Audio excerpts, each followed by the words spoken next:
Madam President, for the second time in a week, I come to the floor to implore my Democratic colleagues to stop partisan obstruction of public safety officials. We have 10 highly qualified nominees on the Senate floor right now, waiting for confirmation. Several have blue slips from Democratic senators. All were reported to the floor by voice vote. There's no reason that we shouldn't get them to work for the American people today. As I explained just a few days ago, communities around our country are in desperate need of U.S. attorneys to protect the public and uphold the rule of law. 81% of the Americans think that crime is a large city in large cities is a major problem.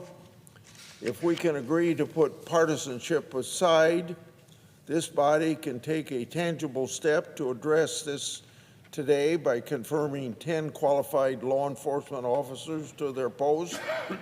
I'm disappointed that my Democratic colleagues have chosen to place partisan obstruction over public safety. I'm here again today to give my colleagues a chance to do the right thing. This blanket obstruction of all nominees is a misguided attempt to score political points. I know that several of my Democrat colleagues agree with me because just a few months ago, some of them stood on the Senate floor and made the same argument that I'm making today. One speech last Congress, the Democratic whip and chairman of the Judiciary Committee said, quote, "Don't stand up and say that you're for law and order, you're for law enforcement, and then turn around and stop the appointment of U.S. attorneys," end of quote.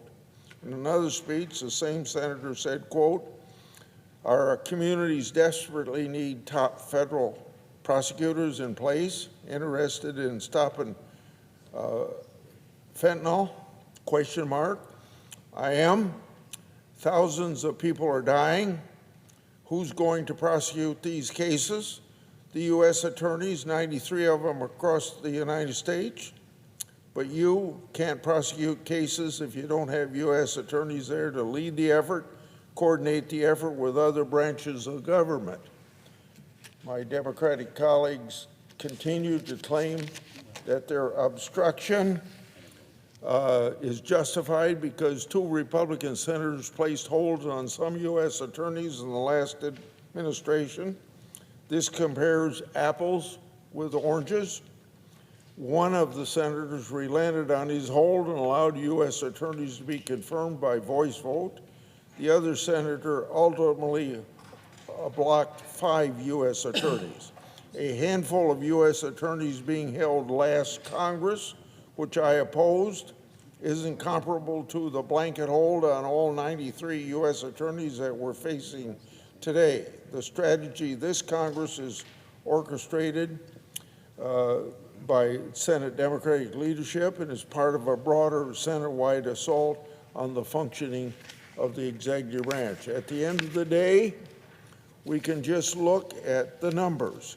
During the Biden administration, nearly 94% of his U.S. attorneys nominees were confirmed by voice vote.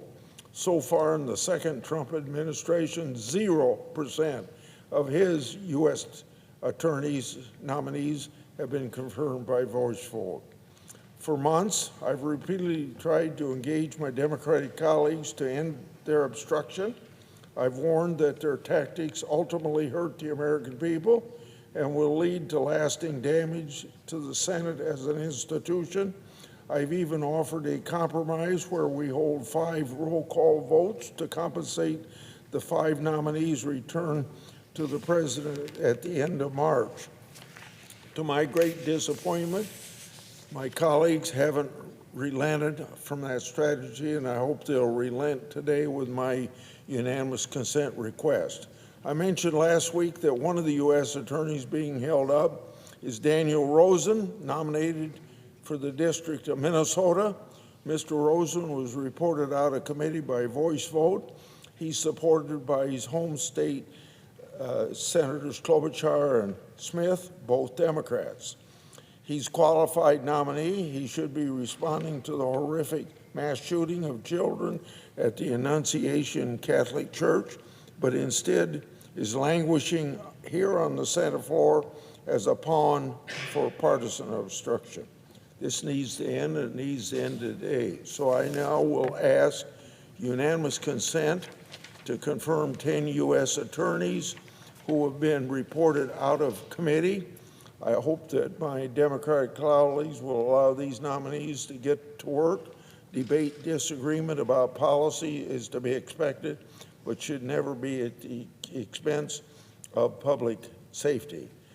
I ask unanimous consent that the Senate proceed to consideration of the following nominations en bloc. 176, David Waterman, Iowa.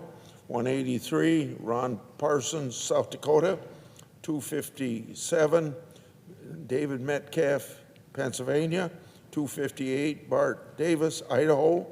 316, Kurt Alme, Montana. 317, Nicholas Chase, North Dakota. 318, Leslie Murphy, Nebraska. 319, David Rosen, Minnesota. 320, Eric Seibert, Virginia. Kurt Wall, 321, Kurt Wall, Louisiana. That the Senate vote on the nomination en bloc without intervening action or debate. The motions to reconsider be considered made and laid upon the table, that the President be immediately notified of the objection.